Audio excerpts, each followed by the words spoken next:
Hello friends, welcome to now prime. Episode देखते हैं। चैंगली सेंगजी के साथ में यहाँ पर इस टाउन के अंदर आया हुआ है। इसका नाम है टाउन ऑफ लीफ। और यहाँ पर इस टाउन के अंदर आने के बाद सबसे पहला काम जो कि करता है वो सबसे पहला काम होता है एक होटल को ढूंढना और वहां बैठकर आराम से अपने खाने को एंजॉय करना। इस होटल के अंदर पहुंचने के बाद में चैंगली सब कुछ भूल जाता है कि वो इस टाइम पर एक पास्ट टाइम में वो अपने प्रेजेंट टाइम के हिसाब से यहाँ पर ऑर्डर दे देता है वाइन और इसके अलावा कुछ मीट वगैरह। और इस टाइप की डिशेस इस टाइम पर एग्जिस्ट नहीं करती थी। वेटर खुद ही बोल देता है ये आप क्या मांग रहे हैं, वाइन क्या होती है और इसके अलावा किस टाइप का मीट है। इसके बाद में सेंगजी खुद कमांड संभालता है, वो अपनी तरफ से ऑर्डर दे देता है। 4-5 डिशेस वहां पर सामने की तरफ आ जाती है। इसी टाइम पर ये लोग इस वेटर को पैसे भी दे देता है। तभी सेंगजी इससे पूछने लगता है तुम्हारे पास में खाने के लिए इस सब के अलावा और क्या है। वो बंदा एक ढाबे की तरह इन सभी के सामने पूरी लिस्ट बता देता है, बोल के सब कुछ बताता है। इनके पास मेन्यू नहीं है। और ये सारे नाम सुनने के बाद में चैंगली सोचने लगता है ये सारे नाम तो कम से कम है, उसको मुंह जबान ये सब कुछ याद है। इनके पास डिशेस की कम से कम ही है। इस टाइम के हिसाब से इतनी डिशेस इजाद हुई नहीं थी। यानी किसका मतलब यहाँ पर एक बहुत बड़ा बिजनेस गैप है। यहाँ पर कोई भी चाइनीज चाहे तो एक होटल खोल सकता है और उसके अंदर वो सारी डिशेस जो कि मैं जानता हूँ उन सभी को अगर लगाया जाए तो काफी शानदार तरीके से वो होटल ग्रो कर जाएगा। वहाँ पर एक काफी अच्छा बिजनेस हो सकता है। ये सोचते हुए चैंगली और सेंगजी को जिस बंदे की बताई हुई डिशेस के अंदर ज्यादा इंटरेस्ट नहीं आ रहा होता है, तभी वेटर दोबारा से अपनी बात को रिपीट करता है। वो कहने लगता है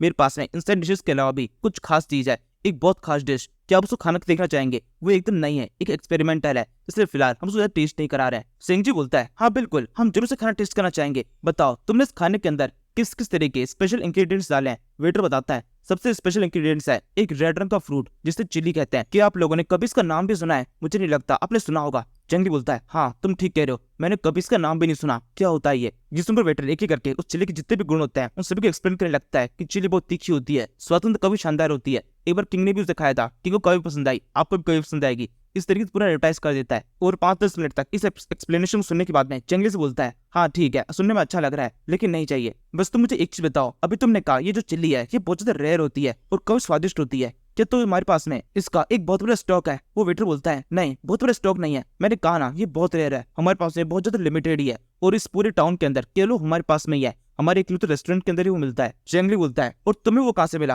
वो बंदा बताता है एक मर्चेंट जो कैसे गुजर रहा था, मेरी वाइफ ने उसे खरीद लिया और फिर उसके बाद में उस चीज को यहाँ पे लेके आई। मैं अपनी वाइफ से बहुत ज्यादा खुश हूँ। वो पेपर का जो शानदार चीज था वो काफी मस्त चीज है, वो चिली उसकी मदद से खाने के अंदर एक अलग तरह का स्वाद आ जाता है। इस सुनकर तो चैंगली इस वेटर को जाने के लिए कहता है। वेटर ओके बोल कर चला जाता है और फिर ये दोनों अपने खाने को एंजॉय करने लगता है। तभी सेंगजी चैंगली से एक सवाल पूछता है वैसे क्या आपको लगता है ये बंदा जो अपनी वाइफ की बात कर रहा है क्या ये स्विंग हो सकती है? क्योंकि जब स्विंग हमारी टाउन से निकली थी हमने उसके साथ में कब से मिर्ची भेजी थी और मिर्ची तो केवल उसी के पास थी, वो टाउन से बाहर इसी के पास में हो सकती है। या फिर ऐसा भी हो सकता है स्विंग वो मर्चेंट हो जिसने उसको सारी मिर्ची बेची है। इस बारे में आपका क्या ख्याल है? चैंगली बोलता है मेरा कुछ भी ख्याल नहीं है, तुम्हें क्या लगता है? मैं तुम्हारे साथ में क्यों लेके आया हूँ? तुम मेरे एडवाइजर हो, तुम्हें सोचना चाहिए। सेंगजी कहता है हाँ शायद से आप बिल्कुल ठीक कह रहे हैं, मुझे सोचना चाहिए लेकिन सोचने के लिए थोड़ा टाइम चाहिए होगा। चैंगली कहता है छोड़ो फिर मत सोचो, हमारे पास टाइम नहीं है, तुम बस एक चीज मत भूलो, हम यहाँ पर एक स्पेशल मिशन के लिए आए, ये सारे खाने वगैरह को एंजॉय करने के लिए नहीं। हमारा मिशन तुम्हें याद रहना चाहिए, मकसद मत भूलना। यहाँ पर हमारे पास में करने के लिए 2 काम है, तुम दोनों में से किसी भी काम को सिलेक्ट कर सकते हो। सबसे पहले काम हमें स्विंग के पास में जाना होगा और पता लगाना होगा उसकी फैमिली के अंदर उसका बिहेवियर किस तरीके का है, फैमिली के साथ में किस तरह का ट्रीट कर रही है और क्यों अभी तक हमारे पास हमारी फिरौती की रकम नहीं आई है। और इसके अलावा दूसरा काम जो कि बहुत ज्यादा इंपॉर्टेंट है, मैं चाहता हूँ हम इस जगह से बहुत सारे सर्वेंट्स को इकट्ठा करें, उन्हें पैसे दें और उन्हें अपने साथ में अपने विलेज के अंदर लेके जाए। इस तरीके से हमारे विलेज के अंदर लोगों की संख्या बढ़ जाएगी, हमारे पास काफी सारे मजदूर होंगे। अब बताओ तुम इनमें से किस काम को चुनोगे? मुझे लगता है तुम्हें दूसरे काम को चुनना चाहिए। चैंगली का इस आखिरी लाइन को कहना चैंगली की चाल होती है लेकिन सेंगजी से फंसता नहीं है। वो कहता है नहीं आप ऐसा करिए, ये जो सस्ता वाला काम है, थोड़ा कमजोर काम है, थोड़ा आसान काम है, ये आप कर लीजिए, मुश्किल काम मैं कर लेता हूँ। स्विंग की मैं नजर रखूंगा और पता लगाऊंगा फैमिली के दुष्कर्म में क्या चल रहा है। चैंगली कहता है नहीं ऐसा नहीं होगा, तुम मेरे साथ में आए हो, तुम मेरी स्ट्रेटेजिस्ट हो, तुम मेरी जिम्मेदारी बनते हो, इसलिए इस काम को तो मैं ही करने वाला हूँ। तुम्हें दूसरा काम करना पड़ेगा, यानी कि जितने हो सके उतने स्लेव्स को इकट्ठा करो और ये डिसाइडेड है, अब तुम्हें चूज करने का मौका नहीं मिल रहा। और ये कहते हुए चैंगली ने इस काम को अपने ऊपर ले लिया है। इस टाइम सेंगजी एक और बात को रखता है, वो कहने लगता है मुझे लिंगर के लिए कुछ कपड़े भी खरीदना है। इसमें चैंगली उसे कुछ सिल्वर कॉइन देता है और आगे बोलता है इनकी मदद से सब कुछ आ जाएगा और इसके अलावा तुम्हारे पास में काफी सारे कॉपर कॉइन्स भी है तो उससे मदद हो जाएगी। सेंगजी बोलता है हाँ बिल्कुल मैं समझ गया। ये कितने वहां से जाने लगता है एंड बोलता है मुझे से लगता है इससे वो काम करने में काफी लंबा टाइम लग जाएगा, इसलिए रात को अब मेरा इंतजार मत करिएगा, मेरे को रात को लेट हो सकता है मैं रातों पर लौटे ही ना। ये कितने सेंगजी के चेहरे के ऊपर एक हल्की स्माइल होती है, ये स्माइल बिल्कुल नॉर्मल नहीं है, शायद से उसकी पुरानी आदतें जिसमें वो लड़की को देखा करता था वो वापस से उभरने लगी है। और इस आदत को देखते हुए चाहूंगा कुछ देर के लिए राइटर सेंगजी को इस कहानी का लीड हीरो बना दे, उसी के ऊपर फोकस करे। वैसे सेंगजी के जाने के बाद में चैंगली का भी असली चेहरा दिखाई देता है। वो वेटर को बुलाता है और वेटर से पूछने लगता है क्या तुम्हें पता है? ये कि तो चैंगली हल्का शर्मा रहा होता है, उससे पूछे नहीं जा रहा कि उसे क्या पूछना है। वेटर खुद समझ जाता है कि चैंगली क्या पूछना चाहता है, उससे पूछने लगता है क्या आपको कोई बार का लोकेशन चाहिए? चेंगली बोलता है हाँ हाँ बिल्कुल, मुझे उसी का लोकेशन चाहिए, सबसे बेस्ट वाला, इस टाउन का सबसे बेस्ट बार लोग इस जगह पर है। वेटर बोलता है हाँ बिल्कुल मुझे पता है, वो आपको युआन बिल्डिंग के अंदर मिल जाएगा, काफी शानदार है। ये सुनने के साथ में चेंगली तुरंत ही उस जगह पहुंच जाता है। यहाँ पर इस जगह पर काफी सारी लड़कियां होती है और चेंगली इन सबको देख देख के खुश हो रहा होता है। ये लड़कियां भी चेंगली को देख रही है और उसे देखकर सोचने लगती है ये लड़का कितना स्मार्ट है, कितना क्यूट सा लग रहा है, मतलब इनमें से कई चेंगली को रिझाने की कोशिश कर रही है और चेंगली इनकी बातों में आ भी रहा है।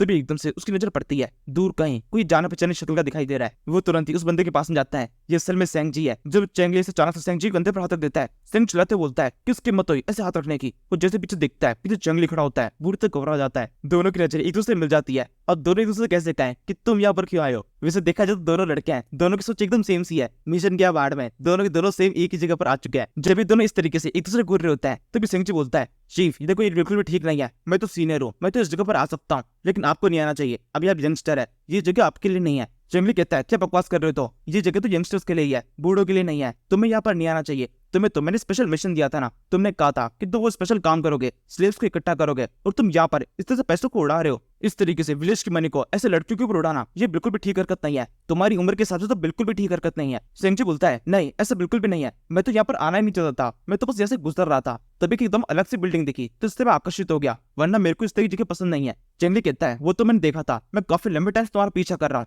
तुम्हारा पीछा करते करते मैं इस जगह पहुंचा हूँ, क्योंकि मुझे तुम्हारे भरोसा नहीं था, और मेरे को जो तुम्हारे भरोसा नहीं था उसका भरोसा एकदम सही हुआ, क्योंकि तुम भरोसे के लायक नहीं हो। ऐसे जगहों पर आ रहे हो जहाँ पर लड़कियां होती है, तुम्हारी उम्र बढ़ चुकी है लेकिन अभी तक शौक खत्म नहीं हुए, लगता है इस बारे में किसी से बात करनी पड़ेगी। ये सुनकर सेंग जी घबरा जाता है, उसे क्या लगता है नहीं ऐसे बिल्कुल भी मत करना, आपने जो कुछ भी देखा वो हमारे बीच में रखिए, लिंगर को इसे पता नहीं चलना चाहिए, अगर आप कहेंगे तो मैं भी कभी यहाँ से निकल जाऊंगा। चेंगली बोलता है नहीं तुम्हें ऐसा भी कुछ करने की जरूरत नहीं है, वैसे तो मैं ज्यादा दयालु नहीं हूँ, लेकिन फिर भी आज तो थोड़ी सी दया दिखा देता हूँ, ठीक है आज दोनों हम पूरा मिशन भूलकर यहीं पर एंजॉय करते हैं, दोनों साथ में मजे करेंगे। और अब इसी के साथ में चेंगली और सेंग जी दोनों हंसना शुरू कर देते हैं, दोनों सामने की तरफ जो शानदार नजारा है इसको देखने लगते हैं, और साथ में इन दोनों के चेहरे के ऊपर एक काफी शानदार सी स्माइल होती है। इसके बाद में हम कुछ देर बाद से देखते हैं मस्त माहौल बन चुका है, लड़कियां सर्व कर रही है, वही लड़के आराम से अपनी शराब वगैरह पी रहे हैं, जो भी खाना चाहे वो खा रहा है। ये जगह रेस्टोरेंट की तरह भी है लेकिन मेनली यहाँ पर लड़कियां सर्व करती है, और इसी समय सामने की तरफ कुछ लड़के नाच भी रही है। ये सब कुछ देखते हुए कुछ बंदे शराब पीते हुए कहने लगते हैं क्या शानदार डांस चल रहा है, क्या शानदार माहौल बना हुआ है। कुछ लोग यहाँ पर इन लड़कियों की तारीफ कर रहे होते हैं, लड़कियों के चेहरे की, और उसके अलावा जो कुछ भी उनको दिखाई दे रहा है उस सब की, वैसे इनकी आंखें ठीक से खुल नहीं रही है, इतनी बुरी तरीके से शराब के नशे में। सेम ऐसा ही सेंग जी का भी है, उसके पास में एक लड़की खड़ी हुई है लेकिन वो बुरी तरह सो रहा है, केवल सोते सोते इतना बोल रहा होता है एक और ले आओ एक और ले आओ, ये बात तो लगातार रिपीट करता जा रहा है। चेंगली इस टाइम पर थोड़े होश में है, केवल शराब को सूंघ रहा है, पीने के ऊपर ज्यादा फोकस नहीं है, उसने केवल इतनी पी है कि खुद के ऊपर यहाँ पर कंट्रोल रख सके। इसी समय चेंगली को कुछ काम की बातें सुनाई देने लगती है और एक ही सेकंड में उसका सारा नशा उतर जाता है। कोई बंदा कह रहा होता है कि तुमने वो देखा था गेट पर बाहर की साइड में, टाउन के बाहर जो गेट के ऊपर पोस्टर बना हुआ है वो क्या शानदार था, उसके ऊपर ऐसा लिखा हुआ है कि टोड किंग नाम से एक बंदा है जिसको पकड़ना है, जो कि बहुत खूंखार है, बहुत खतरनाक है, और अगर किसी को भी उसने पकड़ लिया तो वो उसको जान से मार देता है, और अगर हमने उसको पकड़ लिया तो हमें एक काफी बड़ा इनाम मिलेगा। ये सुनकर ये लड़कियां जो कि अपने स्टाफ की होती है वो भी इस बात को थोड़ा सा आगे बढ़ाने लगती है। वो बोलती है हाँ बिल्कुल हमने भी उसे देखा है, उसके अंदर ऐसा भी लिखा हुआ था कि वो जो बंदा है वो काफी ताकतवर है, उसके हाथ में एक ताकतवर वेपन है जिसका वजन 300 कैटल्स है।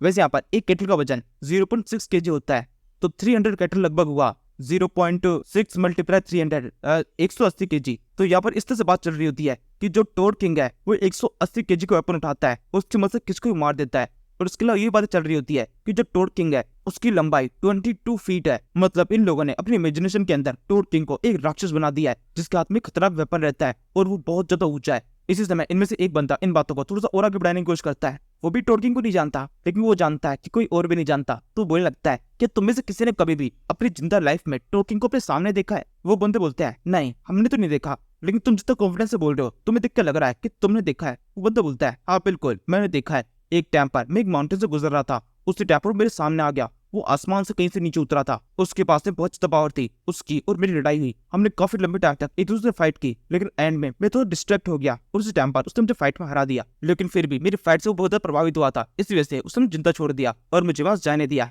इस वजह से मैं फिर जिंदा हूँ। ये सब दूसरे बंदे बोलने लगता है ऐसा कैसे हो सकता है, एक टाइम पर लू हैंग जो कि बहुत ज्यादा ताकतवर है उसने फाइट करने की कोशिश की थी लेकिन उसने उसे भी हरा दिया, तो तुम तो कैसे फाइट करोगे। तभी दूसरे स्टाफ की लड़की जो कि केवल इनसे चढ़ाने काम कर रही है वो कहने लगती है नहीं नहीं ये कर सकता है, ये सू फैमिली से बिलोंग करता है, इनकी फैमिली के अंदर सभी लोग स्वॉर्ड मास्टर्स है, तो ये भी एक शानदार स्वॉर्ड मास्टर है, ये जरूर से उसके सामने इतनी देर तक टिक पाए होंगे। और अगर ये कहते कि इन्होंने उसे हरा भी दिया तो भी कोई आश्चर्य की बात नहीं होती, शायद से ये उसे हरा भी देते। एक स्पोर्ट मास्टर की फैमिली से बिलोंग करता है। ये सुनकर शराब के नशे में धुत बाकी लोगों को भी इससे विश्वास होने लगता है। वैसे विश्वास हो भी जाए तो भी क्या ही फर्क पड़ता है, सब नशे में है, सुबह तो भूल जाएंगे। इसके बाद में ये बंदा आगे बोलता है, मेरा एक सपना है, कैसा रहेगा मेरे हाथ में एक स्वॉर्ड हो और वो बंदा मेरे पैरों के नीचे पड़ा हुआ हो, मैं उसके सर के ऊपर अपना हाथ रखूं और फिर जोर से अपना पाँव मारकर उसको सर फोड़ दूं। कितना मजेदार हो जाएगा, मेरे को कितना बड़ा इनाम मिलेगा और मेरी फैमिली अपने आगे की लाइफ कितनी शांति से जिएगी जब हमें वो सारा इनाम मिल जाएगा। इसी से पीछे की साइड से किसी के जोर से हंसने की आवाज आती है। ये आवाज सेंग जी की है और इस हंसने की आवाज सुनकर ये बंदा पीछे से दिखता है, चिल्लाते बोलने लगता है, किसकी मत हुई मेरे ऊपर इस तरह हंसने की। उससे वापस सामने सेंग दिखाई देता है, एक बूढ़ा सा बंदा जो कि शराब के नशे में धुत है। वो सेंग जी पर चिल्लाते उसे कहने लगता है, तुम्हारी हिम्मत कैसे हुई मेरे पर इस तरह चिल्लाने की, ए बुड्ढे तू इस तरीके से शराब के नशे में धुत होने के कारण मेरे पे ऐसा हंस नहीं सकता है। सिंह जी भी उसने हंसने लगता है, उसको बिल्कुल फर्क नहीं पड़ता, ये बंदा सामने खड़ा होकर उसके ऊपर चिल्ला रहा है। सिंह जी बस अपने हंसे जा रहा है और इसी टाइम पर चेंग दोनों घबरा जाता है कि किसी भी समय इनके पोल खुल सकती है। वो जल्दी से सिंह जी के पास में आता है, वो समझाने लगता है कि तुम क्या कर रहे हो, अगर इन सभी के सामने हमारी पोल खुल गई तो बड़े खतरे पड़ जाएंगे, शांत हो जाओ। अंकल आपको बिल्कुल भी इस तरह का बिहेव करने की जरूरत नहीं है, ये लोग देख लो कितने ताकतवर से हैं, इनकी बातों के ऊपर इस तरह हंसना बिल्कुल भी ठीक नहीं है। मानव शराब के नशे में किसी और बात पर हंस रहा है, लेकिन फिर भी इस तरह से हंसना बिल्कुल भी ठीक नहीं है। ये सुनकर बंदा बोलता है, अच्छा किसी और बात पर हंस रहा है तब तो कोई दिक्कत नहीं है, ये जगह मजे करने के लिए तो हर कोई अपने से मजे कर सकता है। वैसे ये बंदा वही है जो कि अभी थोड़ी देर पहले डींगे आग रहा था। तो भी चेंगली खुद से इसके पास में आता है, हाथ जोड़ते से बोलने लगता है, मेरा नाम ओबा है और मैं अपने विलेज का एक काफी शानदार लकड़हारा हूँ। चेंगली की इस लाइन को सुनकर यहाँ पर जितने भी लोग होते हैं वो सबसे मुश्किल से देखने लगता है। किसी को भी चेंगली को बनाया हुआ ये नाम ओबा बिल्कुल पसंद नहीं आ रहा होता है, ये काफी अजीब सा नाम है, सब उसके ऊपर हंसने लगता है। जिस सुनकर चेंगली भी सोचने लगता है, मेरे नाम के अंदर इतनी खराबी क्या है, ओबा ये काफी अच्छा नाम है, मेरे टाइम के हिसाब से काफी अच्छा था। तभी ये डींगे आगने वाला हंसते हुए बोलने लगता है, हम यहाँ पर लड़कियों के लिए आते हैं, लकड़ी काटने वाले के लिए नहीं, एक लकड़ारे से हम किस तरह की बात नहीं करना चाहेंगे और ओबा नाम के बंदे से तो बिल्कुल भी नहीं। और इसी के साथ में चेंगली को और भी ज्यादा इंसल्ट फील होती है और यहाँ पर जो बाकी बंदे होते हैं उनको और भी ज्यादा मजा आने लगता है, वो और भी ज्यादा हंसने लगता है, हंसते हुए बोलते हैं, एक लकड़हारा लकड़ी देखने आया है, ओ सॉरी लकड़ी नहीं लड़कियां, लकड़ारे मुझे लगता है तुम लकड़ी काटते काटते गलत जगह पर आ गए, यहाँ पर सही लड़कियां हैं, इनमें से किसी को मत काट देना। इसी तरह के काफी सारे जोक वो चेंगली को बनाने लगता है और चेंगली भी लगातार इन सब की सारी बातों को सुन रहा होता है और इस सुन के उसको कब तक गुस्सा सा आ रहा है, लेकिन यहाँ पर इस टाइम पर वो किस तरह से रिएक्ट नहीं करता, वो यहाँ पर केवल बातों को सुनने के लिए आया और सुन के पता चल जाएगा उसे जो कुछ भी जानना है इस सिटी के बारे में उसे काफी अच्छी नॉलेज मिलेगी। यहाँ सामने तो दो लड़कियां होती है, चेंगली इनकी बातों को सुन रहा होता है, इनमें से एक लड़की दूसरे बोल लगती है कि तुमने उसका नाम सुना है, उसका नाम लूजी था जिसके साथ में कितने से बुरा हुआ। दूसरी लड़की बोलती है, हाँ तुम बिल्कुल ठीक कह रही हो, उसे अपने फादर की कर्मों की सजा मिली है, उसको एक स्लेव बनना पड़ा। इन्हीं सारी बातों सुनते हुए जंगली सुन में आता है यहाँ पर लूजी नाम की एक लड़की है जो कि लू फैमिली से बिलोंग करती है, जो उसके फादर है उसको काम मिला था समुद्री पायरेट्स को पकड़ने का,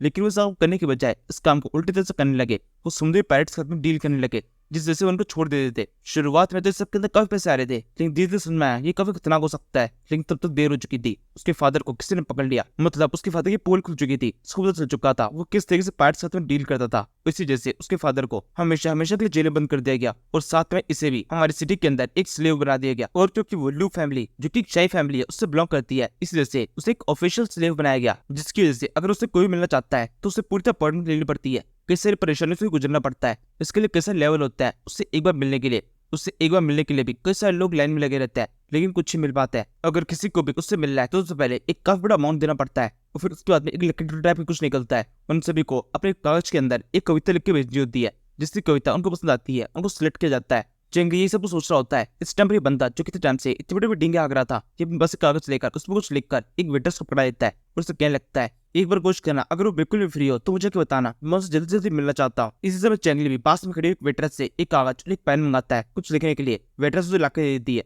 सेंची पूछता है, जब क्या कर रहे हैं, हम तो यहाँ पर रिक्रूटमेंट के लिए आए थे, तो यहाँ पर इस तरह काम करने की क्या जरूरत है। इसी समय बाकी सारे लोग भी जंगली की तरफ ऐसे देख रहे होते हैं। उससे कहने लगता है कि तुम सच में लगता है तुम्हारी लिखी कविता से वो इंप्रेस हो जाएगी, हमारे पास में जो भी कविता है वो सारी A1 क्वालिटी की है और वो बहुत शानदार है, उनके सामने तुम्हारी कविता एक सेकंड भी टेक्नोलॉजी नहीं है। चेंगली इस टाइम पर इनमें से किसी को जवाब नहीं देता, वो बस आराम से अपनी कविता लिखता है और कुछ मिनटों बाद में जब ये काम कंप्लीट हो जाता है अपने पास से एक सिल्वर कॉइन को बाहर निकालता है और फिर उसके साथ में इस कविता को इस वेट्रेस को पकड़ा देता है। इसके बाद वेट्रेस और जितने भी लोग यहाँ पर कविता लेके आए होते हैं उनसे भी सिर्फ उनकी कविता कलेक्ट करती है और फिर एंड में चली जाती है। सभी लोग अभी भी चेंगली को मजाक बना रहे होता है। उसे क्या लगता है, तुमने अपना नाम क्या बताया था, ओबा, इस नाम के व्यक्तियों की कविता है कभी पसंद नहीं की जाती, तुम्हारी कविता एकदम बेकार निकलने वाली है। अंदर जो लेडी है वो कविताओं की एक बहुत बड़ी एक्सपर्ट है, वो अच्छी तरीके से उन सभी को पढ़ सकती है, तो यानी इसका मतलब तुम्हारी कविता किसी ने पसंद नहीं की जा सकती, इसलिए तुम बिल्कुल ज्यादा उम्मीदें मत लगाना। इसी टाइम पर अंदर से नौकरानी बाहर की तरफ आती है। वो क्या लगती है, मेरे पास में रिजल्ट है, मिस्टर ओबा आपकी कविता सिलेक्ट हो चुकी है। ये सुनने के साथ सब चौंक जाता है। वो क्या लगता है, ऐसा कैसे हो सकता है, इसकी कविता कैसे सिलेक्ट हो सकती है।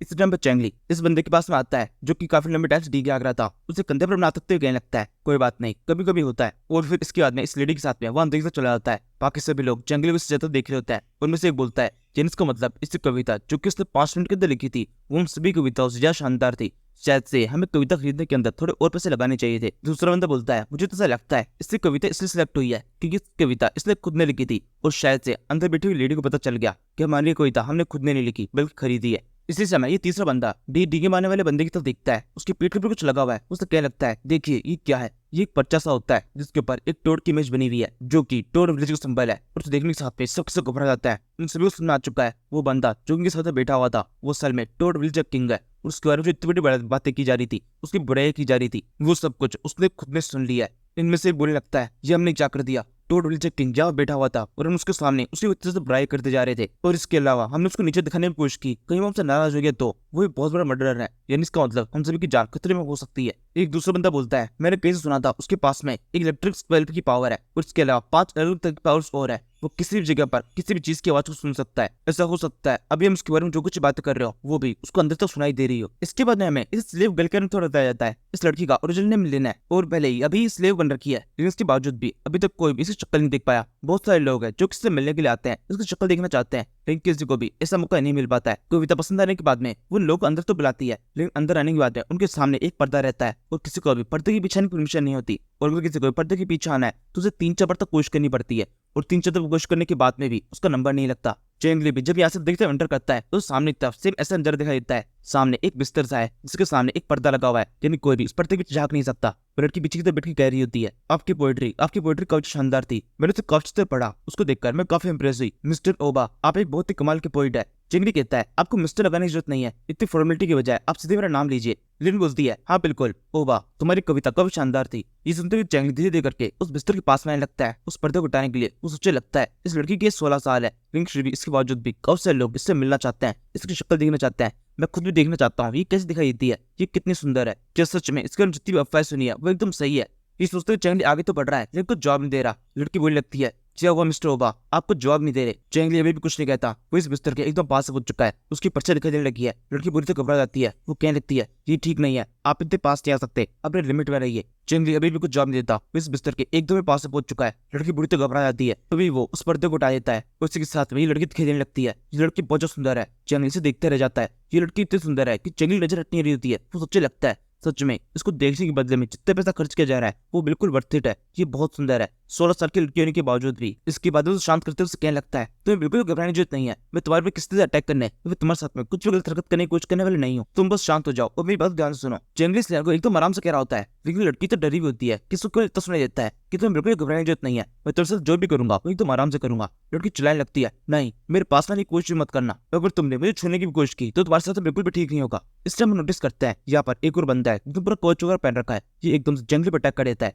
चैंगली दोबारा से कहता है मैं सच कह रहा हूँ आप पर अटैक करने वाला नहीं हूँ, आपके साथ में कोई भी गलत हरकत करने का मेरा कोई भी इरादा नहीं है। तभी बंदा चैंगली के पीछे पहुंच जाता है, उसके ऊपर अपने चक्कू से अटैक करके उसे नीचे तो पटक देता है। और फिर इस लड़की लिन से बोलता है बताइए मिस लिन इसे क्या करना है, आप कहें तो अभी इसे मार दो। लिन कहती है नहीं मिस्टर यू हमें इसे जान से मारने की जरूरत नहीं है। चैंगली कहता है अच्छा तो ऐसी बात है, पहले से यहाँ पर एक आदमी मौजूद था, किसी तरह की इमरजेंसी होने पर तुम लोगों के ऊपर इस तरह से अटैक कर देते हो, इसी वजह से किसी ने भी इनका शक्ल नहीं देखी है। वो लड़का बोलता है अब तुम मरने वाले हो, मेरा नाम मैंग जियून है और मैं एक नाइफ एक्सपर्ट हूँ, तुम जल्दी मर जाओगे क्योंकि तुम्हें पता चल चुका है यहाँ पर अंदर की साइड में लेडी के अलावा मैं भी होता हूँ, ये खबर बाहर नहीं फैलनी चाहिए, इसलिए अब तुम मरने के लिए तैयार हो जाओ। तुम्हें बचाने वाला कोई भी नहीं है, चाहे कोई भी तुम्हें बचाने के लिए कुछ भी कहते, लेकिन तुम्हें मरना ही पड़ेगा। तभी चैंगली चिल्ला कहता है मैं अपनी फैमिली को बचा सकता हूँ। और इस सुनी लिन चिल्लाती है वही रुक जाओ, इसको मारना मत। इस डरते चक्कू चैंगली गर्दन एकदम पास पहुंच चुका होता है, एकदम एंड टाइम पे रुक जाता है। चैंगली जान बच जाती है। ये बंदा बोलता है मिस हम ऐसा बिल्कुल भी नहीं कर सकते, अगर इसने बाहर जाकर खबर फैला दी कि आप अंदर से मैं भी होता हूँ तुम्हारा सारा प्लान चौपट हो जाएगा। लिन कहती है हाँ ये बात मैं अच्छी तरह जानती हूँ, लेकिन फिर भी इसकी बात एक बार सुन लेनी चाहिए।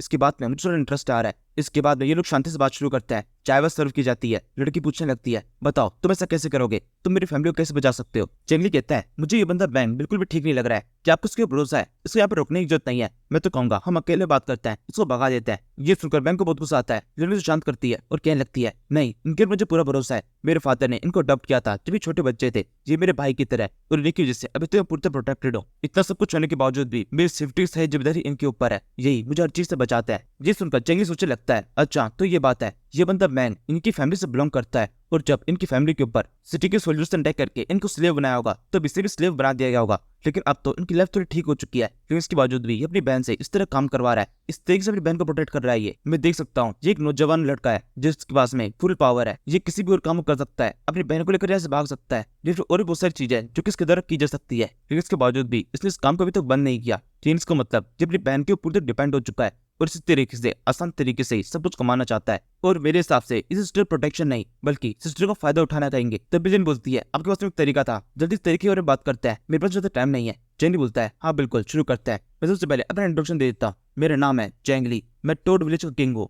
और इसी के साथ में ये बंदा बैंक जो कि उस टाइम तक इतने गुस्से में था तुरंत ही सीधा हो जाता है। वो क्या लगता है यानी कि तुम एक माउंटेन बैंडिट हो। लिन बोलती है तुम्हारा नाम ही है चेंगली जो कि ज्यादा फेमस है सब जगह पर उसके मर्डर्स के बारे में, और इसके अलावा माउंटेन्स के अंदर जो तुमने आतंक मचा रखा है उसके बारे में खबरें फैली हुई है। तभी मैन को सोच के बोलता है, वो कहता है नहीं ऐसा तो नहीं हो सकता, मैंने सुना था जो टोड किंग है वो बहुत ताकतवर है, एक टाइम पर लू हैंग के साथ उसकी लड़ाई हुई थी, लू हैंग बहुत ज्यादा ताकतवर है, उसने भी हरा दिया था, तो तुम्हारी पावर मेरे से ज्यादा होनी चाहिए थी, लेकिन इसके बावजूद मैंने इस तरीके से तुम्हें बिस्तर पटक दिया, तुम्हारे को मैं एकदम मारने वाला था, तुम खुद को प्रोटेक्ट नहीं कर पा रहे थे, तो यानी किसका मतलब तुम वो इंसान हो ही नहीं सकते जो कि लू हैंग को हरा दे। चेंगली कुछ बोलता है हाँ बिल्कुल मैं वो नहीं हूँ, मैं केवल टोड विलेज का एक छोटा सा विलेजर हूँ, मुझे लगा नहीं था तुम मेरे सच को इतनी आसानी से पहचान पाओगे, लेकिन अब ठीक है तुम्हें पता चल चुका है। तो मेरा असली नाम वेडर है। चेंगली ने यहाँ पर इस वेडर नाम को थोड़ा सोच के सेलेक्ट किया है क्योंकि वेडर का मतलब होता है फादर, और जब ये बंदा मैंग चेंगली को वेडर बोलने लगता है तो उसका मतलब उसको फादर बोल रहा है, और इससे तो चेंगली ने अपना बदला ले लिया है। वो मन में सोचने लगता है हाँ मेरे बेटे मैं जानता हूँ तुम मुझे फादर बोलना चाहते हो। फिर वो आगे बोलने लगता है जनरल लियो के साथ जो कुछ हुआ उसके बारे में पता चला,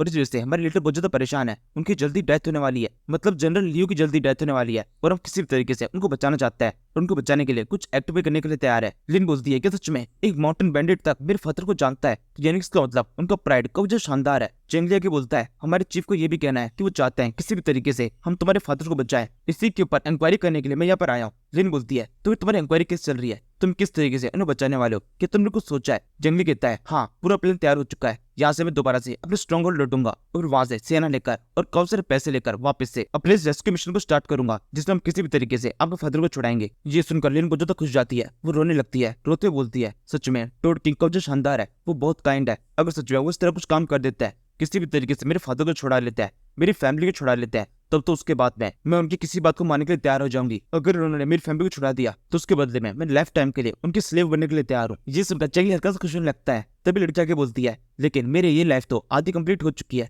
तो यानी किसका मतलब अगर मुझे अपनी पूरी लाइफ देनी है तो मुझे अगली लाइफ देनी पड़ेगी, तो मैं वादा करती हूँ अगली पूरी लाइफ मैं टोड किंग की स्लेवरी में बिताऊंगी। ये सुनने के साथ में चेंगली पूरी तरह टूट जाता है, सोचने लगता है किस तरह की लड़की है ये, अगली लाइफ देने की बात कर रही है, इस लाइफ को तो पता नहीं है, और इस लड़की को अगली लाइफ के अंदर अपना स्लेव बनाने के चक्कर में मेरे को खुद की लाइफ खत्म करना पड़ेगा। इसके बाद में हम बाहर का सीन देखते हैं, बाहर के साइड में एक अलग ही अफरा तफरी मची हुई है, सब लोगों को ये चीज पता है ओवा नाम का ये बंदा ये जरूर से टोड विलेज का किंग है, क्योंकि चेंगली ने इनको खुद से बता दिया, एक टेम्पलेट इनमें से एक की पीठ में लगा दिया था, और अब इसी जैसे सबके सब बहुत ज्यादा डरे हुए हैं। इस जगह पर अफरा तफरी मची हुई है, सबसे एक दूसरे बात कर रहे हैं कि कितना खतरनाक बात हो गई, जिसके बारे में हम बात कर रहे थे वही बंदा इस जगह मौजूद है और वो कितना खतरनाक है इसके बारे में सब जानता है, वो शायद से हमारे जगह दुश्मन बन जाएगा। इसी समय इनमें से एक आ जाता है, वो बंदा ओबा यहाँ पर इस जगह पर अकेला नहीं था, उसके साथ में कोई और भी था जिसका नाम ओजी था, और वो उसे अपना अंकल बता रहा था। तो ये सुनकर सब उसको देखते हैं, वहाँ सामने की तरफ अभी भी सेंग आराम से बैठा हुआ है, उसको होश ही नहीं है कि यहाँ पर सब कुछ चल गया रहा है, इन सभी को पता चल चुका है इनकी असलियत के बारे में। चेंगली आराम से अपने शराब के नशे में धोता है, अपने आप को एंजॉय कर रहा है। इसी समय इस जगह की एक सर्वेंट सेंची के पास में आती है और उससे कहने लगती है आपको भी अंदर बुलाया गया है, लेडी आपसे मिलना चाहती है।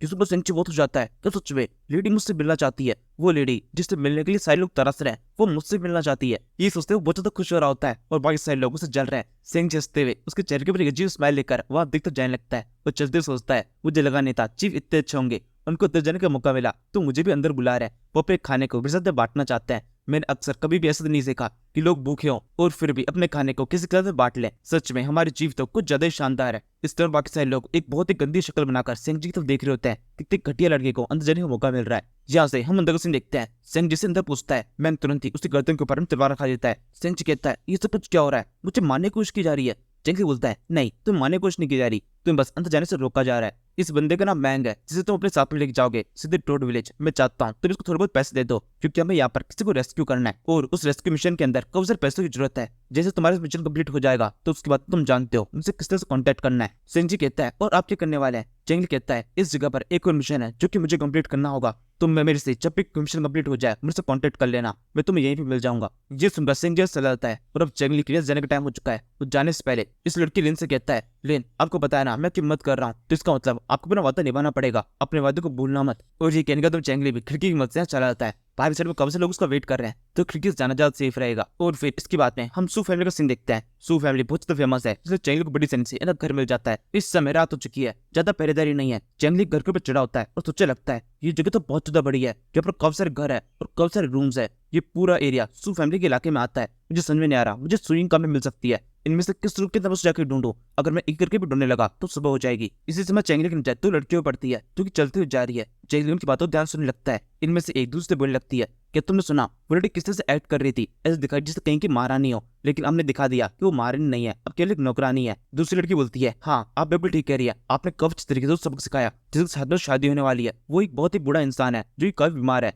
कुछ टाइम पे तो वो मर जाएगा। उसकी लाइफ को आपने काफी अच्छे तरीके से एक अच्छा सपोर्ट दिया है। पहली लड़की जो कि शायद से सुइंग की स्टेप मदर वो आगे बोलती है, हाँ तुम बिल्कुल ठीक कह रही हो, उस बूढ़े आदमी का मैंने कभी भला कर दिया, और इसके अलावा वो बूढ़ा आदमी भी हमारी काफी मदद कर रहा है। और जो भी लड़की उसे शादी कर लेगी तो हमारे ऊपर से बला टल जाएगी और बड़ी सैन्य से हम उस लड़की छुटकारा पा लेंगे। जंगली सब कुछ पास से सुन रहा होता है और वो समझ जाता है कि सबके सब शायद से सुइंग के बारे में बात कर रहे हैं, और जिस तरफ से ये लोग आ रहे हैं उसी दिशा में मुझे सुइंग मिल सकती है। जैन का ये इशारा एकदम सही होता है, वहाँ पे सच में सुइंग बैठी हुई है जो कि इस टाइम पर थोड़ी बुरी हालत में है, शायद से रो रही है, लेकिन दिखने में अभी भी काफी सुंदर लग रही है। तभी से इस जगह पर किसी के आने की हलचल होती है, वो चिल्लाते क्या लगती है, कौन है वहाँ पर। इसी समय वहाँ पर जंगली जो कि दीवार पे चढ़ा होता है, उसका पूरा डेमो खराब हो जाता है, वो जोश जिन पे गिरता है मुंह के बल, और फिर सामने से देखकर उसे कहने लगता है, देखो ये मैं हूँ। सुइंग अभी भी जंगली को बचा नहीं पाती क्योंकि वहाँ पे काफी अंधेरा होता है। वो चिल्लाते हुए लगती है, तुम कौन हो, शायद से तुम कोई चोर हो, बिल्कुल भी मेरे पास में कोशिश मत करना। तभी जंगली दोबारा से खड़ा होता है और बोलने लगता है कि तुमने मुझे बचाना नहीं, इतनी जल्दी तुम मेरी शक्ल भूल चुकी हो, ये मैं हूँ। वैसे मुझे लगा था यहाँ पर सब लोग जल्दी हो जाते होंगे, लेकिन तुम तो अभी तक जगी हुई हो, शायद से तुम्हारी मेरी देख कुछ कुछ अभी सेम सेम सी है।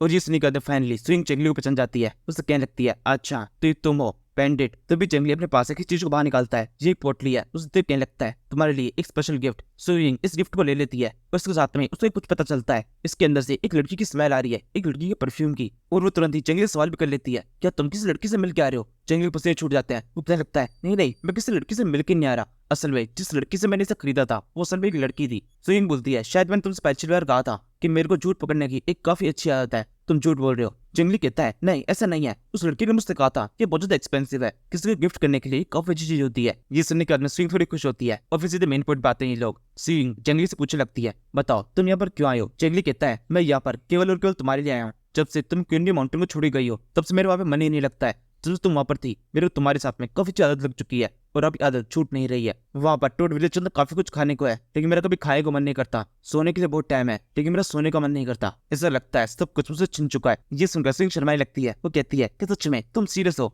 जंगली बोलता है, हाँ बिल्कुल मैं सीरियस हूँ, बेसिकली सब कुछ हो रहा है और इसी वजह से मैं यहाँ पर इतनी दूर तुमसे मिलने के लिए आया हूँ, अपनी लाइफ को इससे खतरे में डालकर। तुम बताओ तुम्हारा सब कुछ कैसे चल रहा है, तुम्हारी लाइफ कैसे चल रही है। वैसे तुम्हें देख के लग रहा है तुम पहले से ज्यादा पतली हो चुकी हो, क्या तुमने काफी रेमडेंस को व्रत वगैरह रखा हुआ है। इसके बाद में सुइंग जंगली से जुटाने लगती है। जंगली को पता चलता है असल में जो सुइंग है उसके साथ कुछ ज्यादा खराब चल रही है। यहाँ पर इस जगह पर सुइंग को एक बैड लक लड़की के नाम से बताया गया है, क्योंकि सुइंग की हान फैमिली की तो शादी होने वाली थी, लेकिन अब हान फैमिली पूरी तरह खत्म हो चुकी है। पहले उनका बेटा बना, उसके अंदर बाप भी मर गया और अब बाप की जगह पर उसका स्ट्रेटेजिस्ट बेटा हुआ है। इसलिए सबको ऐसा लग रहा है कि सुइंग असल में बैड लक है और वो उस फैमिली से शादी करने वाली थी, उससे पहले वो फैमिली पूरी तरह तहस नहस हो गई। जिस फैमिली में जाएगी वो फैमिली तहस नहस हो जाएगी। इसी वजह से किसी भी एक अरे गिरे बंदे से जो भी उनको मिला उससे तो शादी कराई जाने वाली है। और अब सुइंग के पास में बिल्कुल भी राइट नहीं है उसको मना करने का, वो बिना किसी भी तरह के नखरे किए इस शादी के लिए हाँ कह दी है। पूरी कहानी सुनने के तुम चाहिए कहने लगता है कि तुम्हारे फादर ने भी तुम्हें सपोर्ट नहीं किया। सुइंग बोलती है, अभी मेरे फादर की तबीयत कुछ ज्यादा खराब है, किसी टाइम पर उनके साथ में कुछ भी हो सकता है, इस वजह से अभी तक उन्हें कुछ बताया नहीं गया है और मैं भी नहीं चाहती उनको आगे भी कुछ पता चले। जंगली कहता है, ये तो बहुत ही बुरा है, तुम्हारी हेल्थ तो कुछ ज्यादा खराब चल रही है। वैसे मैंने सुना था कुछ और लड़कियां जो कि तुम्हारे बारे में काफी अजीब से बात कर रही थी, वो ये तो कह रही थी कि तुम्हें मर जाना चाहिए, तुम ऐसे जिंदा हो, इस वजह से उनके ऊपर एक बोझ हो। और अब मुझे समझ में आ रहा है वो तुम्हारे बारे में बात कर रही थी और अभी सुन गई। ये सोच के मुझे बहुत ज्यादा गुस्सा सा आ रहा है। सुइंग को भी इस टाइम पर काफी ज्यादा बुरा लग रहा होता है। तभी जंगली उस पे हाथ रखता है, उसे कहने लगता है, मैं तुमसे वादा करता हूँ हर समय तुम्हें प्रोटेक्ट करूंगा और इस सब के अंदर तुम्हारी कोई भी गलती नहीं है, ये बात तुम्हें समझ लेनी चाहिए। तुम अभी इस टाइम पर एक गलत जगह पर हो जहाँ पर तुम्हें बिल्कुल भी नहीं होना चाहिए, लेकिन अब मैं आ चुका हूँ, मैं तुम्हें मदद करूंगा। सुइंग बोलती है, किस में तुम किस तरह से मेरी मदद कर सकते हो। जंगली कहता है, क्या तुमने माउंटेन बैंडिट्स का पहला रूल सुना है, हम अगर किसी चीज को अपने पास में रख लेते हैं तो वो चीज हमारी हो जाती है, तो इसका मतलब हमने तुम्हें लूटा था, तो इसका मतलब तुम मेरी वाइफ बन जाती हो, और अगर तुम मेरी वाइफ हो तो इसका मतलब कोई और तुम्हें परेशान नहीं कर सकता। तुम बस कुछ मिनट यहीं पे रुको, मैं अभी जाकर तुम्हारे सारे प्रॉब्लम्स को सॉल्व करके आता हूँ। जिक तो चेंगली जाने लगता है। सुइंग उसे रोकने की कोशिश करती है। चेंगली कहता है क्या हुआ? सुइंग चेंगली की तरफ एक पिंजरा बढ़ाती है और कहने लगती है इस पिंजरे को तुम भी साथ में ले जाओ। चेंगली कहता है इसका मैं क्या करूंगा, मुझे वैसे भी पक्षी खाना पसंद नहीं है। सुइंग कहती है ये खाने के लिए नहीं है बेवकूफ, जब तुम यहाँ से चले जाओगे तो आपस में कॉन्टेक्ट कैसे करेंगे, इन पक्षियों की मदद से हम आपस में कॉन्टेक्ट कर सकते हैं। चेंगली कहता है अच्छा ऐसी बात है। लेकिन तो चेंगली उस पिंजरे को लेकर चला जाता है और अब इस टाइम पर सुइंग पूरी तरह बेफिक्र हो चुकी है। उसके चेहरे पर जितनी उदासी थी वो सारी गायब है और शायद से वो हंस भी रही है। इसके बाद में हम नेक्स्ट मॉर्निंग का सीन देखते हैं। चेंगली इस टाइम पर अपने अड्डे पर है। सेंगजी यहाँ पर एंट्री होती है। वो यहाँ पर आते हुए लगता है चीफ क्या आप यहाँ पर हैं? मैं यहाँ पर आ चुका हूँ अपने साथ में कुछ लोगों को लेकर। ये कहते सामने की तरफ इस घर में एंटर करता है। चेंगली इस घर के अंदर होता है। उससे कहने लगता है तुम अपने साथ और किसको लेके आए हो? इसके बाद में बाकी लोग भी अंदर आते हैं। लगभग चेंगली की पूरी सेना यहाँ पर आ चुकी है। क्वीन मैन और लेन दोनों है और ये लोग यहाँ पर आकर चेंगली को अपने बॉस के रूप में संबोधित करते हैं। और ये सुनकर मैंग जो किसको अभी तक पता ही नहीं था वो काफी गुस्सा हो जाता है। वो चिल्लाते बोल लगता है इस सब कुछ क्या हो रहा है? जिसका मतलब तुमने मुझसे झूठ बोला। चेंगली कहता है हाँ बोला तो तुम क्या कर लोगे, मैं तुमसे झूठ बोलता हूँ ये भी आदत है। और इसी के साथ मैन का पारा कुछ जोते बढ़ जाता है। वो चेंगली के ऊपर अटक करने के लिए उसकी तो बढ़ने लगता है। चेंगली इस टाइम पर बिल्कुल भी खुद को बचाने की कोशिश नहीं करता क्योंकि उसे पता है उसे खुद को बचाने के लिए खुद की मेहनत करने की जरूरत नहीं है।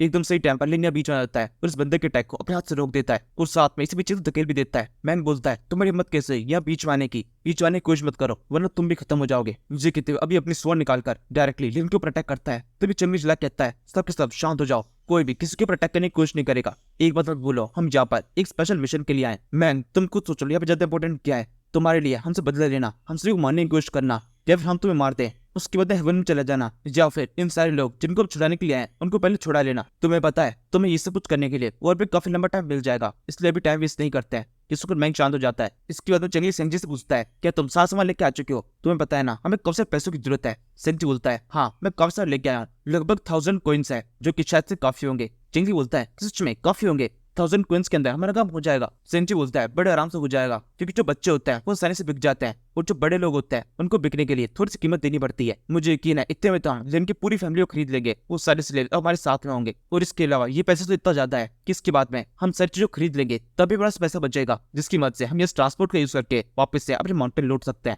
चेंगली कहता है बहुत अच्छे, तुमने सारी प्लानिंग काफी अच्छे से की है। अब तुम मुझे ये बताओ यहाँ से निकलने के बारे में क्या सोचा है, क्योंकि हम सब कुछ कल से शुरू करने वाले हैं। सारे स्लेव्स को खरीदने के बाद में हमें तुरंत यहाँ से निकलना पड़ेगा, हम ज्यादा लंबे टाइम तक यहाँ पर रुक नहीं सकते हैं। सेंगजी बोलता है हाँ बिल्कुल सर तेरे हो चुकी है, मैंने गार्ड से बात की है उनको भी खरीद लिया है। शायद से यहाँ के गार्ड बहुत बड़े रिश्वतखोर है, वो पूरी तरीके से हमारी मुट्ठी में आ चुके हैं, वो सही से हमें यहाँ जाने देंगे। चेंगली कहता है तो फिर ठीक है मेरे पास अब करने के लिए एक और इम्पोर्टेंट काम है। सेंगजी और क्वीन मैन तुम दोनों मेरे साथ में आओ, हमें वो काम कंप्लीट करना होगा। तब तक लिन और मैंग तुम दोनों जाकर लिंजी को छोड़ा लाओ। चेंगली जब इस तरीके से सबको ऑर्डर दे रहा होता है तभी उनका मैंग बहुत अजीब ढंग से चेंगली को घूरता है और सोचने लगता है इसके ऊपर से भरोसा कर रहे हैं, इसकी बातों को मान रहे हैं, ये तो ज्यादा ताकतवर भी नहीं है लेकिन फिर भी टूट विचक किंग बन रखा है, ऐसा कैसे? मुझे तो इसके ऊपर बिल्कुल भरोसा नहीं है, मैं यकीन से अगर कोई मौका मिलेगा तो तुरंत ही इसे धोखा दे दूंगा। चेंगली आके बोलता है सारा काम कंप्लीट होने के बाद में सब के सब सिटी के बाहर आके मिलना। इसके बाद में हम बाहर का सीन देखते हैं। चेंगली इस टाइम पर अपने दोनों साथियों क्वीन मैन और सेंगजी के साथ में मिशन शुरू हो चुका है। ये काफी सारे तांगों को साथ में लेकर सिटी से बाहर निकल आता है। इन तांगों के अंदर काफी सारे स्लीव्स है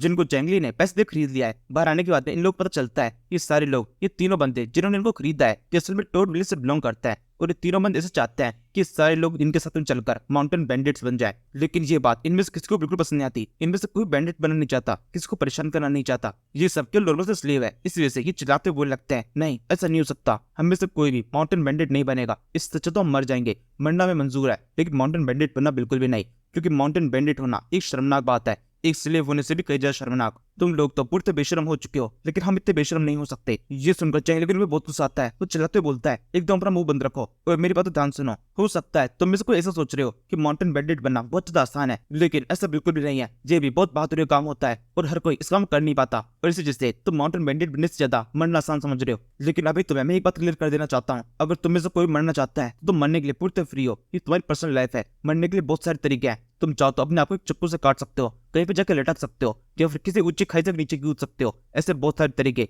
तुम जिस भी चाहो उस तरीके को यूज कर लेना, मुझे इस सबसे कोई भी दिक्कत नहीं है। तुम इसे जो चाहे वो मर सकता है, मुझे कोई दिक्कत नहीं। लेकिन मैं चाहता हूँ हमें से कोई भी अभी इस टाइम पर ये बात ना करे जब तक हम एक सेफ लोकेशन में ना पहुंच जाए। जैसे ही हम सेफ लोकेशन में पहुंच जाएंगे तुम सभी को फ्री कर दिया जाएगा, तो अपनी चॉइस खुद चुन सकते हो। मैं तुम में से किसी को भी मरने से नहीं रोकूंगा। ये सुनकर सभी सब शांत हो जाते हैं। चेंगली, सेंगजी और क्वीन मैन अब यहाँ पर लिन और मैन के आने का इंतजार कर रहे हैं, जो कि लिंजी को लेने के लिए गए थे। इन तीनों को बाहर आने में कुछ ज्यादा लंबा टाइम लग चुका है। तभी सामने की तरफ से एक घोड़ा दिखाई देता है, लेकिन एक ही घोड़ा है जिसके ऊपर केवल एक बंदा बैठा है, ये मैंग है। और मैंग को अकेला देखकर चेंगली सोचने लगता है इससे कुछ क्या हो रहा है, ये अकेला क्यों आया और इसके हाथ में लिन और लैंजी क्यों नहीं है, इनको बाहर आने में और कितना टाइम लगेगा। अगर हम और ज्यादा देर तक यहाँ पे रुके तो पकड़े जा सकते हैं। हर एक सेकंड जो कि हम यहाँ पे रुके हुए हैं हमारे लिए खतरा और भी ज्यादा बढ़ता जा रहा है। तो बैंक इनके पास में अगर इनको बताता है कि एक बहुत बड़ी दिक्कत हो चुकी है, शायद फैमिली के अंदर एक डिनर का ऑर्डर आया था, यंग लेडी लिंजी को वहाँ पर इन्वाइट कर लिया गया है। हमारे वहाँ पहुंचने से पहले उनको इन्वाइट करके वहाँ से लेके जाया जा चुका था, इसी वजह से लिन तो उनके पीछे गया है और मैं यहाँ पर आया हूँ आपको सब कुछ बताने के लिए। ये सुनकर सिंह जी कहता है तो इसी के साथ में हमारा पूरा प्लान एकदम बर्बाद हो जाता है। लेकिन अभी भी सिटी के अंदर ही है, हमें क्या करना चाहिए? हम उसके लिए रुके या अंदर जाएं या फिर यहाँ से वापस लौट जाए? मैं तो यहाँ पर यही सलाह दूंगा हमें लौट जाना चाहिए, क्योंकि अगर हमने अब सिटी के अंदर एंटर किया तो वापस सिटी से बाहर निकलना कब से मुश्किल हो जाएगा। लेकिन फिर भी मेरे पास एक बैकअप प्लान है। मेरे पास इस सिटी का पूरा नक्शा है। मुझे पता चला है इस सिटी से बाहर निकलने का एक और गुप्त रास्ता है जिसका हम यूज कर सकते हैं।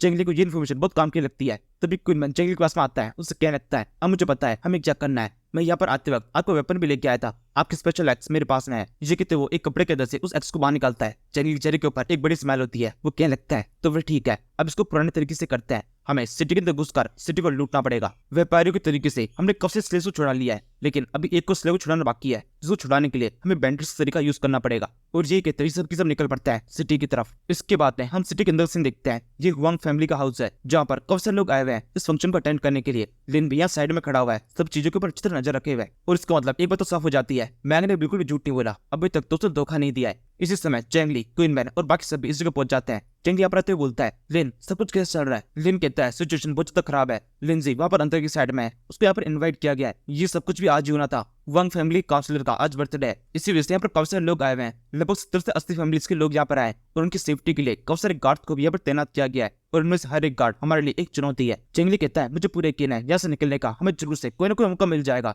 ये जो बंदा जिसका आज बर्थडे है उसने एक लड़के को यहाँ पर बुलाया है। तेनिस को मतलब उसका मिजाज बहुत ही अजीब किस्म का है और उसके इस मिजाज के कारण ही हमें मौका मिलने वाला है। तुम बस देखते जाओ। और फिर इसके बाद में हम इस कॉन्सर्ट को देखते हैं। यहाँ बीच में एक लड़की नाच रही है, आसपास में और भी काफी सारी लड़कियां हैं, लेकिन बीच में लड़की वो है लिंजी। इसके बाद में हम काउंसलर रुआंग को देखते हैं। ये काफी बड़ा आदमी है, काफी बूढ़ा आदमी, जो कि एक 16 साल के बच्चे को नाचता हुआ देखकर सोच रहा होता है ये लड़की तो बहुत ज्यादा सुंदर है, काफी अच्छे से डांस कर रही है। इसको इस तरीके से डांस करते हुए देखने में तो मुझे बहुत ज्यादा मजा आ रहा है। अगर किसी तरीके से ये लड़की मुझे गिफ्ट में मिल जाए तब तो बहुत मजा आ जाएगा। मैं इसको किसी के साथ भी शेयर करने वाला नहीं हूँ। मेरे इस बार के बर्थडे पर ये लड़की मुझे गिफ्ट में चाहिए। मिस्टर वैंग बिल्कुल बीच में मत आइएगा, ये मुझे अकेले को चाहिए, मैं आपके साथ में इस बार इसको शेयर नहीं करूंगा। मिस्टर वैंग बोलता है तो फिर ठीक है, इस लड़की को आप रख लीजिए, लेकिन मैं चाहता हूँ कुछ दिनों बाद में मैं भी एक बैंक्वेट रखने वाला हूँ, उसके अंदर आप इस लड़की को अपने साथ में लेके आइएगा। लेकिन उस बार इस तरह नखरे चलेंगे नहीं, उस बार आपको मेरे साथ वैसे शेयर करना पड़ेगा। इसी तरीके से इन दोनों ठरके बुड्ढों के बीच वैसी सारी बातें चल रही होती है। यहाँ से हम लिंजी को देखते हैं जो कि अपने कमरे में बैठी हुई है। इस टाइम बहुत ज्यादा थक चुकी है डांस कर करके, उसे कुछ टाइम पर आराम करने का मौका मिला है। इसी टाइम पर एक सर्वेंट इस जगह पर आती है और कहने लगती है जब तक पार्टी कंप्लीट हो जाती तब आपको यहाँ पर इंतजार करना पड़ेगा। जैसे पार्टी कंप्लीट हो जाएगी आपको सेफली आपके घर पे छोड़ दिया जाएगा। वैसे इसी टाइम पर लिंजी को खतरे का एहसास हो जाता है। वो समझ तो जाती है यहाँ पर उसके साथ में कुछ गड़बड़ होने वाली है। तभी एक बंदा उस जगह पर आता है। लिंजी उसे देखते बोलने लगती है तुम कौन हो? वो बंदा बोलता है ये मैं हूँ, तुमने मुझे नहीं पहचाना। वैसे देखा जाए तो मैं तुम्हारे ओनर का बेटा हूँ, तो इस तरह से देखा जाए मैं भी तुम्हारा ओनर ही हूँ। मैं हूँ काउंसलर रुआंग का बेटा। जी कहते हुए बंदा इस रूम के अंदर एंटर करने लगता है। लिंजी बोलती है अंदर आने की कोशिश मत करना, तुम यहाँ पर क्या कर रहे हो? तुम्हें यहाँ पर नहीं होना चाहिए। ये आदमी बोलता है मैं बिल्कुल सही जगह पर हूँ और मुझे इसी जगह पर होना चाहिए, और मैं कहाँ जा सकता? ये कहते हुए लिंजी के एकदम पास में आकर उसका हाथ पकड़ लेता है और इसी समय लिंजी जरूर चिल्लाना शुरू कर देती है। वो झटके से हाथ छुड़ाती है और वहां से भागने की कोशिश करती है, लेकिन यहाँ पर इस छोटे से रूम के अंदर भागने की जगह नहीं है। और लिंजी का पाँव भी वहीं पे फिसल जाता है, वो जिन पर गिर जाती है। लिंजी इस टाइम बहुत ज्यादा घबराई हुई है, वो जल्दी से उठकर दोबारा से भागने की कोशिश करती है, लेकिन ये बंदा उसको पीछे से पकड़ लेता है। उससे कहने लगता है तुम यहाँ से कहीं भी भाग नहीं सकती हो, बाहर की साइड में कौन सा सिक्योरिटी गार्ड है जो कि तुम्हें यहाँ से भागने देंगे, वापस से यही लगे पटक देंगे, इसलिए तुम्हें ज्यादा इसे भागने की जरूरत नहीं है। मेरे साथ थोड़ा कोऑपरेट करो, कुछ टाइम के अंदर तुम भी सबको एंजॉय करने लगोगी। ये कहते इस बंदे के चेहरे के ऊपर एक बहुत ही गंदी स्माइल होती है। इसके बाद में हम बाहर का सीन देखते हैं। इसको बचाने के लिए कोई यहाँ पर आ चुका है। इस जगह पर बहुत सारी मछली दिखाई देती है जो कि आग में चल रही है। वो सीधे इन घरों पर गिरती है और चारों तरफ आग लग जाती है। इस आग का इफेक्ट यहाँ पर अंदर से दिखाई देता है। ये बंदा बहुत ज्यादा घबरा जाता है और बाकी सारे लोग जो इस टाइम में बाहर होते हैं वो फिर मास्टर को बचाने के लिए भागते हैं। इस टाइम पर जब अफरा तफरी मच चुकी है तभी मौका मिलता है बैंडिट्स को अंदर घुसने का। चैंगली क्वीनमैन के साथ में अच्छे से बैंडिट फॉर्म में घोड़े को बैठकर तेजी से अंदर की तरफ घुसने लगता है। सब लोग चलने लगता है, डाकू आ गए। अंदर घुसते चैंगली क्वीनमैन और बाकी सबको ऑर्डर देता है कि जल्दी से आग आप खत्म करो, लिंजी को छुड़ाओ और फिर यहाँ से निकलो। और इसी साथ में क्वीनमैन इन लोगों को अटैक करना शुरू करता है। वो उनको डरा रहा है और एक साथ में चैंगली को फेयर पॉइंट्स मिलते जा रहे हैं। उस 99 और 188 ऐसे करते हुए 3 से 4 बार फेयर पॉइंट्स मिलता है। इसी टाइम पर एक बहुत तगड़ा सिक्योरिटी गार्ड इसके ऊपर आ जाता है जिसके हाथ में डंडा है। वो यहाँ पर आते बोलने लगता है मैं यहाँ पर हूँ, किसी को भी डरने की जरूरत नहीं है, मैं सबको बचाऊंगा। और ये सुनकर सबके सब उसको देखने लगता है। सबको इस बंदे को बहुत भरोसा है, इसका नाम शीरो है और जी यहाँ पर सबके सामने हीरो बनना चाहता है। ये सबसे कहने लगता है लॉर्ड आपको बिल्कुल परेशानी की जरूरत नहीं है, मैं यहाँ पर आ चुका हूँ, सबको बचा लूंगा। तभी क्वीनमैन यहाँ पहुंच जाता है। इस बंदे की क्वीनमैन के ऊपर नजर पड़ चुकी है। ये चिल्लाते बोलता है, माउंटेन बैंडिट, अब तुम खत्म होने वाले हो। उसके तक के साथ में क्वीनमैन का स्पीयर सीधे दूसरे के पड़ जाता है और ये बंदा उछल के सामने जाकर गिरता है और तुरंत ही बेहोश जाता है। एक अटैक के अंदर ये बंदा चित्त हो गया। जितनी ऊंची ऊंची बातें बोली थी उतनी देर तक टिक नहीं पाया और अब इसी के साथ में सब घबरा जाता है, क्योंकि ये शीरो इनका सबसे ज्यादा ताकतवर पहरेदार था, जो कि एक अटैक के अंदर ऐसे चित हो चुका है। क्वीनमैन और लिन तेजी से आगे बढ़ रहे होते हैं। वो जितना हो सके उतना लोगों को डराते जा रहे हैं ताकि पर अफरा-तफरी ऐसी मची रहे, इनको बिल्कुल भी इस बल्ले का मौका न मिले, क्योंकि नंबर में बहुत कम है।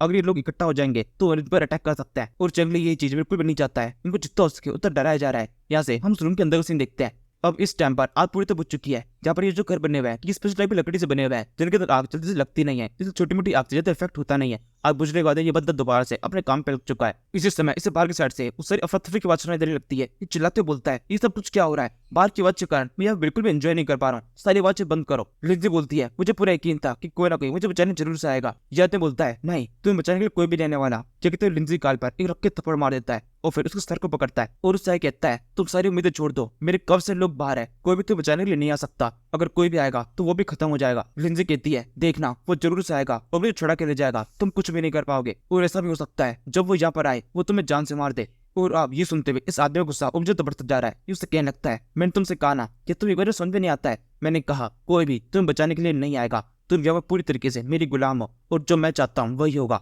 इस आदमी के इतना कहने के बावजूद भी लिंजी बिल्कुल डर नहीं रही होती है। वो पूरे कॉन्फिडेंस से बदलती है, मैंने भी तुमसे कहा ना कि कोई मुझे बचाने के लिए आ चुका है और वो जल्दी यहाँ पर आता होगा, तुम बस मरने वाले हो। आदमी बोलता है, तो फिर ठीक है, देखते हैं कौन यहाँ पर तुम्हें बचाने के लिए आता है, देखते हैं तुम कब तक मेरे सामने खुद को बचा पाती हो। और इसके अलावा मैं ये भी देखना चाहूंगा 1 घंटे बाद में क्या तुम्हारी हालत ऐसी रहती है कि तुम इतने कॉन्फिडेंस से मुझसे बात कर पाओ। ये कहते हुए इस प्रोसेस को थोड़ा सा और आगे बढ़ाने लगता है। इस टाइम पर वहाँ पे गेट टूटता है। गेट को तोड़ते हुए चैंगली अपने घोड़े के साथ यहाँ पर अंदर एंटर कर चुका है और इसी के साथ आदमी चलाते हुए कहता है, किस केयर करते ये कौन आ गया? और यही उससे आखिरी वर्ड्स होता है। चैंगली अंदर एंटर करने के साथ में इस बंदे के ऊपर जोर से अटैक करता है और एक अटैक करने इसको खत्म कर देता है। वहाँ पर खून दिखाई देता है, क्लियरली ये आदमी मारा जा चुका है और लिंजी बच गई है। वो चैंगली को देखकर काफी खुश जाती है। वो उससे कहने लगती है, तुम मुझे बचाने के लिए आए? चैंगली बोलता है, हाँ बिल्कुल, मुझे तो आना ही था, लेकिन तुम्हें ज्यादा परेशान होने की जरूरत नहीं है, मैं बस अभी आता हूँ, 1 मिनट का काम है जो कि मुझे और कंप्लीट करना है। ये कहते चैंगली लिंजी को इसी जगह छोड़कर यहाँ से बाहर निकलता है। यहाँ से हमें मटके को देखते हैं जिसके अंदर एक बंदा छुपा हुआ है, यही है जिसको बर्थडे था और अभी इस टाइम पर इसकी बहुत बुरी तो फटी हुई है। ये मटके में छुप के इंतजार कर रहा है बैंडेड से यहाँ जाने का। तभी इसको किसी की आवाज आती है, कोई कहने लगता है, काउंसलर मुझे पता है तुम इसी जगह पर हो। काउंसलर बोलता है, तुम्हें जो कुछ भी चाहिए वो चीज ऐसे लेके चले जाओ, लेकिन प्लीज मुझे छोड़ दो, मुझे मारने की जरूरत नहीं है, मेरे को मार के तुम्हें क्या मिलेगा? चैंगली बोलता है, अगर मैंने तुम्हें मार दिया तो मेरे रास्ते का कांटा हमेशा हमसे के लिए हट जाएगा। और चैंगली के कहने का मतलब है ये जो बूढ़ा आदमी है, इसी बूढ़े आदमी के साथ में सुइंग की शादी तय की गई है और अब इसी जैसे चैंगली से खत्म कर देना चाहता है। इस तरीके से चैंगली के 2 रास्ते एकदम क्लियर हो जाएंगे। एक तो ये उस लड़की को बदला ले लेगा जिसके साथ में गलत हरकत करना चाहता था और साथ में सुइंग भी पूरी तरह से फ्री हो जाएगी। ये किधर चैंगली अपने भारी एक्स से इस बंदे के ऊपर एक जोर अटैक करता है, सीधे मटके पर अटैक किया है, मटका टूट जाता है और अंदर बैठा हुआ बंदा भी, ये बंदा तुरंत ही मारा जा चुका है। चैंगली एंड बोलता है, हेल में चले जाओ, तुम जैसे लोगों के लिए वही सही जगह है। और अब इसके बाद में चैंगली को काफी सारे फेयर पॉइंट्स मिल जाता है, 388 फेयर पॉइंट्स और फिर इसके बाद में 10,000 फेयर पॉइंट्स एक साथ। और अब इसका मतलब है चैंगली जब चाहे तब कमांडर को समन कर सकता है। और अब इसके बाद में मजाक के तरीके से देखा जाए तो एक बहुत ही गंदी सी बात मेरे दिमाग में आई है। स्विंग की स्टेप मदर ने उसके ऊपर इल्जाम लगाया था कि तुम एक बैड लक पर्सन हो, और अगर इस फैक्ट को चेक किया जाए तो स्विंग की शादी पहले जिस बंदे से तय की गई उसका पूरा खानदान खत्म हो गया, जबकि वो तो एक राजा था, ब्लैक रॉक सिटी का राजा, वो बंदा खत्म हो गया। उसके बाद दूसरी शादी जिस बंदे से तय की गई उसका पूरा खानदान खत्म हो चुका है। चैंगली ने सबको मार दिया है। और देख लो, ये मैंने पहले कह दिया था, ये बिल्कुल भी मेरी सोच नहीं है, तो कोई भी चीज के ऊपर कोई भी कमेंट मत करना, मेरे बस दिमाग में आ गई तो मैंने बता दिया। और मैं भी इस तरीके किसी बैड लक के ऊपर बिल्कुल भी बिलीव नहीं करता हूँ और कोई भी मत करना ना। आप मेरे मुंह से कुछ और गंदा सा निकले उससे पहले इस एपिसोड को यहीं खत्म कर देते हैं। Thank you for watching.